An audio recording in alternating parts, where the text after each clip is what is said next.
Hello everyone, welcome to A for Education once again. So, നമ്മൾ ഇന്ന് discuss ചെയ്യാൻ വേണ്ടി പോകുന്നത് സൈക്കോളജിയുടെ കുറച്ച് പ്രീവിയസ് ഇയർ ക്വസ്റ്റ്യൻസ് ആണ്.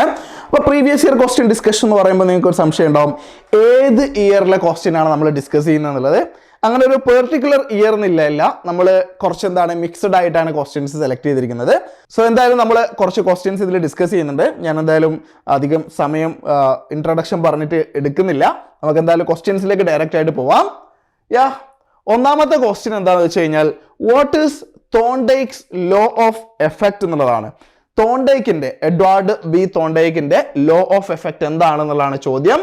ഒന്നാമത്തെ ഓപ്ഷൻ അഥവാ ഓപ്ഷൻ എ വരുന്നത് behaviour that operates on the environment producing consequences എന്നുള്ളതാണ്. ഓക്കെ, അതായത് നമ്മളുടെ എൻവയൺമെന്റിൽ ഓപ്പറേറ്റ് ചെയ്യുന്ന കോൺസിക്വൻസുകൾ പ്രൊഡ്യൂസ് ചെയ്യുന്ന ബിഹേവിയേഴ്സ് ആണ് എന്ത് ചെയ്യുന്നത്, ലോ ഓഫ് എഫക്റ്റിൽ പ്രതിപാദിക്കപ്പെടുന്നത് എന്നുള്ളതാണ് പറയുന്നത്. രണ്ടാമത്തെ ഓപ്ഷൻ എന്ന് പറഞ്ഞു കഴിഞ്ഞാൽ behaviours followed by favourable consequences become more likely and that behaviors followed by unfavorable consequences become less likely to occur എന്നുള്ളതാണ്. അതായത് നമ്മളുടെ പോസിറ്റീവായിട്ടുള്ള കോൺസിക്വൻസുകൾ, റീഇൻഫോഴ്സ്മെന്റുകൾ കിട്ടുന്ന രീതിയിലുള്ള ബിഹേവിയേഴ്സ് നമ്മൾ അത് വീണ്ടും റിപ്പീറ്റ് ചെയ്യാനുള്ള സാധ്യതകൾ കൂടുമെന്നും, നെഗറ്റീവായിട്ടുള്ള പരിണിത ഫലങ്ങളുള്ള ബിഹേവിയേഴ്സ് നമ്മളത് റിപ്പീറ്റ് ചെയ്യാനുള്ള സാധ്യതകൾ കുറയുമെന്നും പറയുന്നതാണ് എന്ത്, ലോ ഓഫ് എഫക്റ്റ് എന്നുള്ളതാണ് രണ്ടാമത്തെ ഓപ്ഷൻ പറഞ്ഞിരിക്കുന്നത്. മൂന്നാമത്തെ ഓപ്ഷൻ പറയുന്നത് എന്താ വെച്ച് കഴിഞ്ഞാൽ learning that certain events occur together എന്നുള്ളതാണ്. അതായത് ചില സംഭവങ്ങൾ, ജീവിതത്തിലെ ചില ഇവന്റുകൾ ഒരുമിച്ച് ഒരേ സമയത്ത് സംഭവിക്കാനുള്ള സാധ്യതകൾ ഉണ്ടെന്ന് പറയുന്നതാണ് ഓപ്ഷൻ സി പറയുന്നത്. പിന്നെ ഡി എന്ന് പറഞ്ഞു കഴിഞ്ഞാൽ, ഓപ്ഷൻ ഡി എന്ന് പറഞ്ഞു കഴിഞ്ഞാൽ behaviour that occurs as an automatic response to some stimulus എന്നുള്ളതാണ്. അതായത് ഓപ്ഷൻ ഡി പറഞ്ഞിരിക്കുന്നത് എന്താണ്, നമ്മളുടെ ഒരു ബിഹേവിയറിനെ കുറിച്ചാണ്. അതായത് ഏതെങ്കിലും ഒരു സ്റ്റിമുലസിനോടുള്ള നമ്മളുടെ ഓട്ടോമാറ്റിക് റെസ്പോൺസിന്റെ ഭാഗമായിട്ട് വരുന്ന ബിഹേവിയേഴ്സിനെ കുറിച്ചാണ് ലോ ഓഫ് എഫക്റ്റ് പറയുന്നത് എന്നുള്ളതാണ് ലാസ്റ്റിലത്തെ ഓപ്ഷൻ ഉള്ളത്. അപ്പൊ ഈ കൊടുത്തിരിക്കുന്നതിൽ ഏതാണ് കറക്റ്റ് ഓപ്ഷൻ എന്നുള്ളതൊന്ന് കമന്റ് ചെയ്യട്ടോ. ഓക്കെ, ഒന്ന് നിങ്ങൾക്ക് ഈ വീഡിയോയുടെ താഴെ കമന്റ് ചെയ്യാം ഇതിൽ ഏതാണെന്നുള്ളത്. ഞാൻ കുറച്ചൊരു 10 സെക്കൻഡ് സമയമൊക്കെ നിങ്ങൾക്ക് ഞാൻ ജസ്റ്റ് ആൻസർ ചെയ്യാൻ വേണ്ടി പറയാം. Because I already told you about explain the options, so further explanations ആവശ്യമില്ല. ഓക്കെ, ഓപ്ഷൻ ബി ആണ് ആൻസർ ആയിട്ട് വരിക. ഓപ്ഷൻ ബിയിൽ ഞാൻ വളരെ കൃത്യമായിട്ട് പറഞ്ഞിട്ടുണ്ട് എന്താണ് ലോ ഓഫ് എഫക്റ്റ് എന്നുള്ളത്. എന്നാലും ഞാൻ ഒന്ന് റിപ്പീറ്റ് ചെയ്യാം കേട്ടോ. അതായത് behaviours that are followed by satisfying consequences are more likely to be repeated. അതായത് നിങ്ങൾക്കൊരു സ്വഭാവമുണ്ട്, നിങ്ങളൊരു ബിഹേവിയർ കാണിച്ചു, നിങ്ങൾ മറ്റൊരാളുടെ മുമ്പിൽ ഏതെങ്കിലും രീതിയിലുള്ള ആക്ട് ചെയ്തു. ആ ആക്ട് ചെയ്തത് കൊണ്ട്, ആ ബിഹേവിയർ കാണിച്ചത് കൊണ്ട് നിങ്ങൾക്ക് കുറേ ആൾക്കാരുടെ അപ്രീഷിയേഷൻ കിട്ടി. അല്ലെങ്കിൽ കുറെ ആൾക്കാർ നിങ്ങളോട് തോളിലൊക്കെ തട്ടി പറഞ്ഞു നന്നായിട്ടുണ്ട് മോനെ എന്നൊക്കെ പറഞ്ഞു എന്ന് വിചാരിക്കാം. അങ്ങനെയാണെങ്കിൽ ആ ബിഹേവിയർ, നിങ്ങൾ അന്ന് കാണിച്ചിട്ടുള്ള ആക്ഷൻ ബിഹേവിയർ എന്താണ്, നിങ്ങൾ ജീവിതത്തിൽ സിമിലർ സിറ്റുവേഷൻസ് വരുമ്പോഴോ അല്ലാത്തപ്പോഴോ റിപ്പീറ്റ് ചെയ്യാനുള്ള സാധ്യതകൾ കൂടുന്നതാണ്. അറ്റ് ദ സെയിം ടൈം നിങ്ങൾ ചെയ്ത ബിഹേവിയറിന് ആരും അപ്രിഷിയേറ്റ് ചെയ്തില്ല, പകരം കുറെ ആൾക്കാർ വന്ന് കുറ്റം പറയുക ചെയ്തത്, നീ അന്ന് ചെയ്ത് ശരിയായില്ല എന്നൊക്കെ പറഞ്ഞിട്ട് ആകെ ഷോക്കായി. അങ്ങനെയുള്ളൊരു അവസ്ഥയാണെങ്കിലോ നിങ്ങൾ ആ ബിഹേവിയർ ജീവിതത്തിൽ പിന്നെ കാണിക്കുക എന്നുള്ളത് ചിലപ്പം ബുദ്ധിമുട്ടായിരിക്കും. അല്ലെങ്കിൽ നിങ്ങൾ ചിലപ്പം അത് റിപ്പീറ്റ് ചെയ്യാനുള്ള സാധ്യതയേ ഉണ്ടാവില്ല എന്നുള്ളതാണ്. That is exactly what Thorndike's law of effect. Okay, അതായത് ഒരു ആക്ഷൻ പോസിറ്റീവ് റിവാർഡിലേക്കൊക്കെ പോയി കഴിഞ്ഞാൽ അത് നമ്മൾ വീണ്ടും ആ ആക്ഷൻ റിപ്പീറ്റ് ചെയ്യും. ഇനി അതല്ല നെഗറ്റീവ് ആയിട്ടുള്ള കോൺസിക്വൻസ് ആണെങ്കിലോ അത് റിപ്പീറ്റ് ചെയ്യില്ല എന്നുള്ളതാണ്. ഓക്കെ, അപ്പോൾ ഈ കംപ്ലീറ്റ് ഡിസ്ക്രിപ്ഷൻ ഞാൻ നിങ്ങൾക്ക് ഷെയർ ചെയ്യാം, നമ്മുടെ കമ്മ്യൂണിറ്റി ഗ്രൂപ്പിൽ ഷെയർ ചെയ്യാം. അപ്പോൾ നമ്മുടെ ഐഫറിന്റെ കമ്മ്യൂണിറ്റി ഗ്രൂപ്പിൽ ജോയിൻ ചെയ്യാൻ വേണ്ടി നിങ്ങൾക്ക് ജസ്റ്റ് സൈക്കോളജി കമ്മ്യൂണിറ്റി ഗ്രൂപ്പിൽ ജോയിൻ ചെയ്യാൻ നിങ്ങൾക്ക് നമ്മൾ ഡിസ്ക്രിപ്ഷനിൽ കമ്മ്യൂണിറ്റി ഗ്രൂപ്പിന്റെ ലിങ്ക് കൊടുത്തിട്ടുണ്ട്. അതിൽ ജസ്റ്റ് ക്ലിക്ക് ചെയ്തിട്ട് ആ വാട്സ്ആപ്പ് ഗ്രൂപ്പിൽ ജോയിൻ ചെയ്താൽ മതി. എന്തായാലും ഫ്രീ മെറ്റീരിയൽസും ക്ലാസ്സസും ഒക്കെ നിങ്ങൾക്ക് അവിടെ കിട്ടും. എനിവേ, നമ്മൾ അടുത്ത ക്വസ്റ്റ്യനിലേക്ക് പോവുകയാണ്. രണ്ടാമത്തെ ക്വസ്റ്റ്യൻ ഒരു മാച്ച് ദ ഫോളോവിങ് ക്വസ്റ്റ്യൻ ആണ്. മാച്ച് ദ ഫോളോവിങ് ക്വസ്റ്റ്യൻ ആണ്. അതിൽ ലിസ്റ്റ് 1 എ സിഗ്മണ്ട് ഫ്രോയിഡ് ആണ്, ബി എഫ് സ്കിന്നർ ആണ്, സി കാൾ റോജേഴ്സ് ആണ്, ഡി ഹാൻസ് ഐസങ്ക് ആണ്. ലിസ്റ്റ് 2 1 ജനറ്റിക് വ്യൂ ആണ്, 2 സൈക്കോ അനലിറ്റിക് വ്യൂ ആണ്, 3 ബിഹേവിയറൽ വ്യൂ ആണ്, 4 ഹ്യൂമനിസ്റ്റിക് വ്യൂ ആണ്. ആക്ച്വലി ഇത്രയും ഈസി ആയിട്ടുള്ള ക്വസ്റ്റ്യൻസ് ഒക്കെ നെറ്റ് എക്സാമിന് വരാറുണ്ടോ എന്ന് നിങ്ങൾ സംശയിക്കുന്നുണ്ടാവും. ഡെഫിനറ്റ്ലി വരാറുണ്ട്.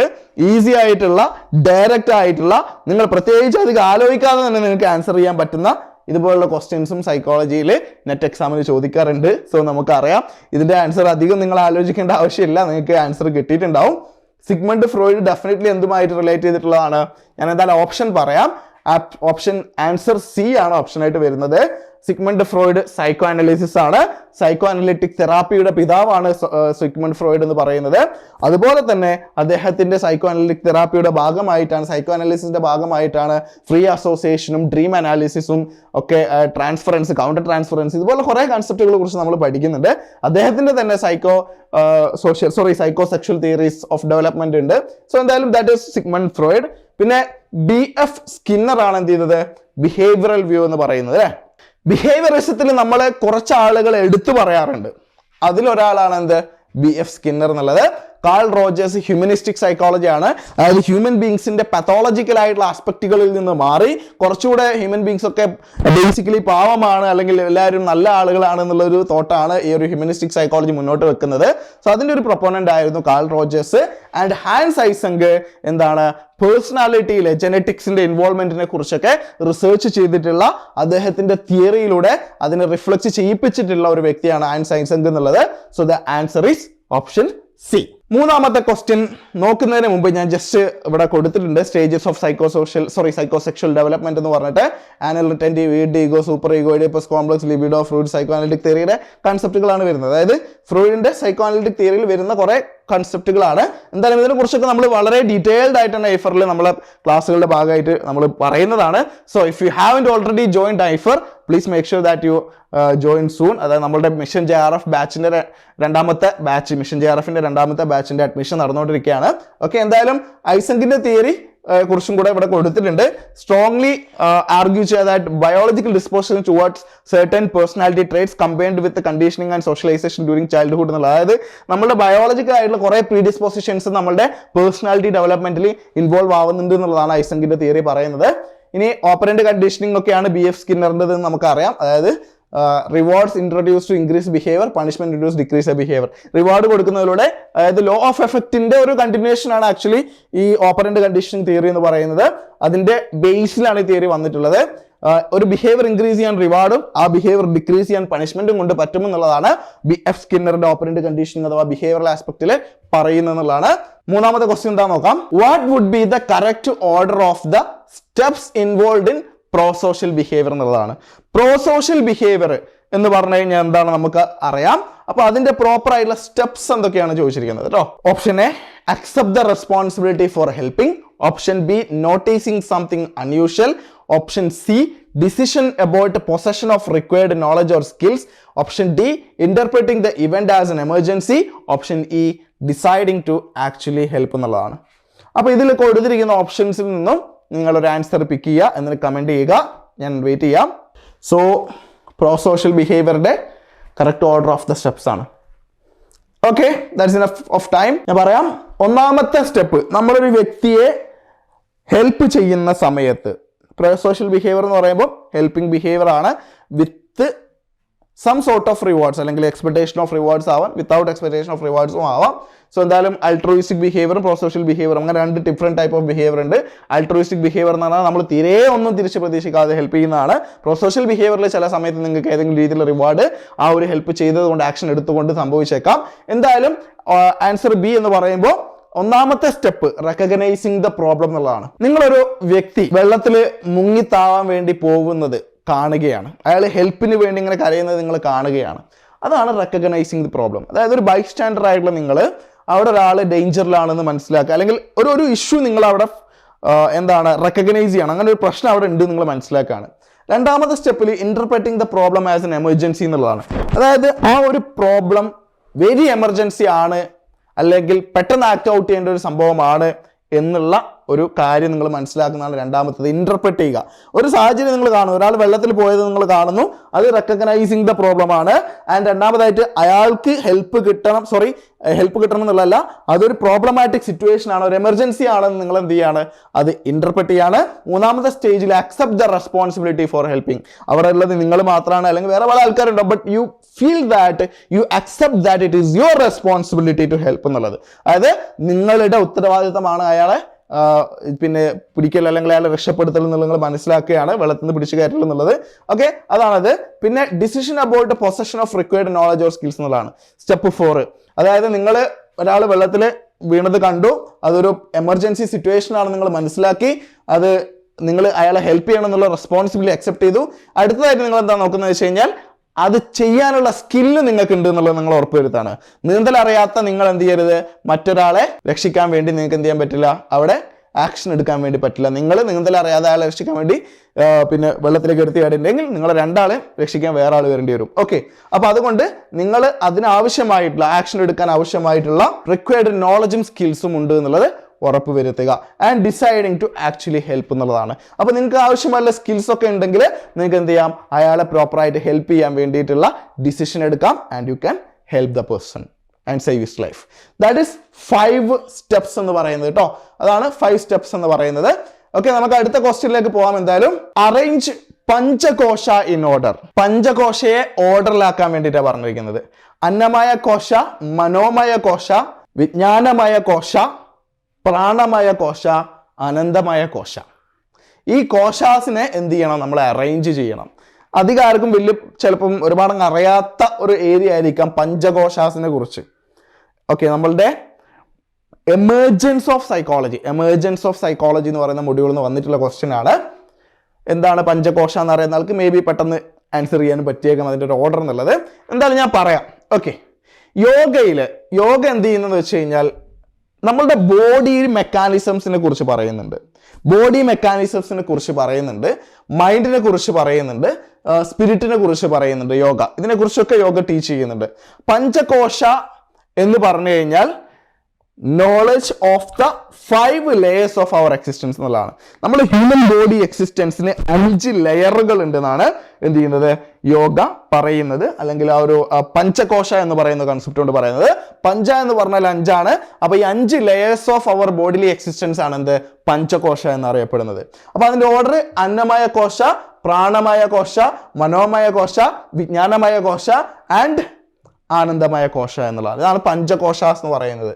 അപ്പോൾ നമ്മുടെ ബോഡിയിൽ എവിടെയാണ് ഈ 5 കോശാസ് പ്ലേസ് ചെയ്തിരിക്കുന്നത് നിങ്ങൾക്ക് നോക്കാം. അന്നമയ കോശ എന്ന് പറഞ്ഞു കഴിഞ്ഞാൽ നിങ്ങളുടെ ഫിസിക്കൽ ബോഡിയാണ്, the upper part of it എന്നുള്ളതാണ്. അത് അങ്ങനെയാണ് കൊടുത്തിരിക്കുന്നത്. പ്രാണമയ കോശ എന്ന് പറഞ്ഞാൽ നിങ്ങളുടെ എനർജി ബോഡിയാണ്. നിങ്ങളുടെ എനർജി കംപ്ലീറ്റ് ഡിറൈവ് ചെയ്യുന്നത് പ്രാണമയ കോശയിൽ നിന്നാണ്. മനോമയ കോശ എന്ന് പറഞ്ഞു കഴിഞ്ഞാൽ മൈൻഡും ഇമോഷൻസുമാണ്. നിങ്ങളുടെ വികാരങ്ങളും നിങ്ങളുടെ മൈൻഡും കംപ്ലീറ്റ് മനോമയ കോശയുമായിട്ട് റിലേറ്റ് ചെയ്തിട്ടുള്ളതാണ്. പിന്നെ വിജ്ഞാനമയ കോശ എന്ന് പറഞ്ഞു കഴിഞ്ഞാൽ ദ വിസ്ഡം ബോഡി, നിങ്ങളെ കംപ്ലീറ്റ് വിസ്ഡത്തിന്റെ ഉറവിടം എന്ന് പറയുന്നത് വിജ്ഞാനമയ കോശയാണ്. പിന്നെ അനന്തമയ കോശ എന്ന് പറഞ്ഞു കഴിഞ്ഞാൽ ദ ബ്ലിസ് ബോഡിയാണ്. നിങ്ങളെ കംപ്ലീറ്റ് ഹാപ്പിനെസിന്റെ റൂട്ട് എന്ന് പറയുന്നത് ആനന്ദമയ കോശയാണ്. അനന്തമായ ഇത് ഞാൻ പ്രൊനൗൺസ് ചെയ്തതിൽ തെറ്റുണ്ടാവും, കാരണം ഞാൻ അത്ര സാൻസ്ക്രിറ്റ് ടേംസുമായിട്ട് അത്ര ഒരു ബന്ധമുള്ള ആളല്ല. അതുകൊണ്ട് തന്നെ അതിലേതെങ്കിലും മിസ്റ്റേക്സ് പറ്റിയിട്ട് നിങ്ങൾ എന്ത് ചെയ്യുക, ക്ഷമിക്കുക. ഓക്കെ, എന്തായാലും നമ്മൾ 5 കോശാസിന്റെ ഓർഡർ നിങ്ങൾ പഠിച്ചു. അന്നമയ, പ്രാണമയ, മനോമയ, വിജ്ഞാനമയ, ആനന്ദമയ. Okay, next question. Correctly arrange the components of emotion as explained in the 2-factor theory of Schachter Singer 1962. 1962 Schachter Singer തിയറിയിൽ പറഞ്ഞിരിക്കുന്ന രീതിയിൽ ഇതിനെന്ത് ചെയ്യണം, നിങ്ങൾ അറേഞ്ച് ചെയ്യണം എന്നാണ് പറഞ്ഞിരിക്കുന്നത്. ഓപ്ഷൻ എ പറഞ്ഞിരിക്കുന്നത് stimulus, option B cognitive appraisal of arousal, option C general physiological arousal and option D subjective experience of emotion എന്നുള്ളതാണ്. ഓക്കെ, ഇതിലേതാണ് കറക്റ്റ് ആൻസർ ആയിട്ട് വരിക നോക്കൂ. സോ ആൻസർ ബി ആണ് വരിക. ഷാറ്റർ സിംഗർ തിയറിയെ കുറിച്ച് ഞാൻ പറയാം, അപ്പൊ നിങ്ങൾക്ക് മനസ്സിലാവും എന്തുകൊണ്ടാണ് ഓപ്ഷൻ ബി എന്നുള്ളത്. അപ്പൊ ആദ്യം എന്താണ് സംഭവിക്കുന്നത്, perception of a emotion arousing stimulus. ഒരു പെർസെപ്ഷൻ, നിങ്ങൾ എന്താണ്, നിങ്ങൾക്ക് ഒരു ഇമോഷൻ ക്രിയേറ്റ് ചെയ്യാൻ പാകത്തിലുള്ള ഒരു സ്റ്റിമുലസിനെ നിങ്ങൾ എന്ത് ചെയ്യുന്നു, പെർസീവ് ചെയ്യുന്നു. അപ്പോൾ ഫൈറ്റ് ഓർ ഫ്ലൈറ്റ് ഉണ്ടാവുന്നു. അത് ഡയറക്റ്റ് എന്ത് ചെയ്യുന്നു വെച്ച് കഴിഞ്ഞാൽ physiological changes related to emotion. നിങ്ങൾക്ക് ആദ്യം ആ ഒരു സ്റ്റിമുലസിനെ എൻകൗണ്ടർ ചെയ്ത് കഴിഞ്ഞാൽ ആദ്യം ഉണ്ടാവുന്നത് ഫിസിയോളജിക്കൽ ആയിട്ടുള്ള ചേഞ്ചസ് ആണ് കേട്ടോ. ഓക്കെ, ചേഞ്ചസ് ആണ്. ഈ ഒരു സിറ്റുവേഷൻ എന്താണെന്നുള്ളത് ലൈക്ക് നമുക്ക് മനസ്സിലാവും. ലൈക്ക് ഹാർട്ട് ബീറ്റ് കൂടുക, സ്വെറ്റിങ്, ഇതുപോലുള്ള കാര്യങ്ങളാണ്. അപ്പം അതിനുശേഷം, അതായത് ഫിസിയോളജിക്കൽ അറോസൽ സംഭവിച്ചാൽ ആദ്യം നമ്മളൊരു സ്റ്റിമുലസിനെ കാണുന്നു, അത് നമുക്ക് ഫിസിയോളജിക്കൽ ചേഞ്ചസ് ക്രിയേറ്റ് ചെയ്യുന്നു. ഫിസിയോളജിക്കൽ ചേഞ്ചസ് നമ്മളെ ബോഡിയിൽ ചേഞ്ചസ് ക്രിയേറ്റ് ചെയ്യുന്നു. അതിനുശേഷം അടുത്തതായിട്ട് പോകുന്നത് കോഗ്നിറ്റീവ് എന്താണ് അപ്രൈസൽ സ്റ്റേജിലേക്കാണ്, കൊഗ്നിറ്റീവ് ലേബലിംഗ് സ്റ്റേജിലേക്കാണ് അടുത്തതായിട്ട് പോകുന്നത്. അതായത് ആ ഫിസിയോളജിക്കൽ റെസ്പോൺസ്, ഫിസിയോളജിക്കൽ ചേഞ്ചസ് എന്താണ് എന്നുള്ളത്, ഏത് ഇമോഷനുമായിട്ട് ബന്ധപ്പെട്ടതാണ് എന്നുള്ളത് നമ്മളുടെ കൊഗ്നിറ്റീവ് ആയിട്ടുള്ള ആസ്പെക്റ്റുകൾ ലേബൽ ചെയ്യുന്നു എന്നുള്ളതാണ്. സാഡ്നെസ് ആണോ, ഹാപ്പിനെസ് ആണോ, സർപ്രൈസ് ആണോ എന്നുള്ളത്. എന്നിട്ട് അതിന്റെ റിസൾട്ട് ആയിട്ട് ഇമോഷണൽ റെസ്പോൺസ് ഉണ്ടാവുന്നു എന്നുള്ളതാണ്. അപ്പൊ ഞാൻ ജസ്റ്റ് പറയാം എന്താണ് ഷാറ്റർ സിംഗർ തിയറിയിൽ എന്നുള്ളത്. അവർ പറയുന്നത് ഫിസിയോളജിക്കൽ അറോസൽ എന്ത് ചെയ്യുന്നു, ഒരു ഇമോഷന്റെ സ്ട്രെങ്ത്തിനെ ഡിറ്റർമൈൻ ചെയ്യുന്നു എന്നുള്ളതാണ്.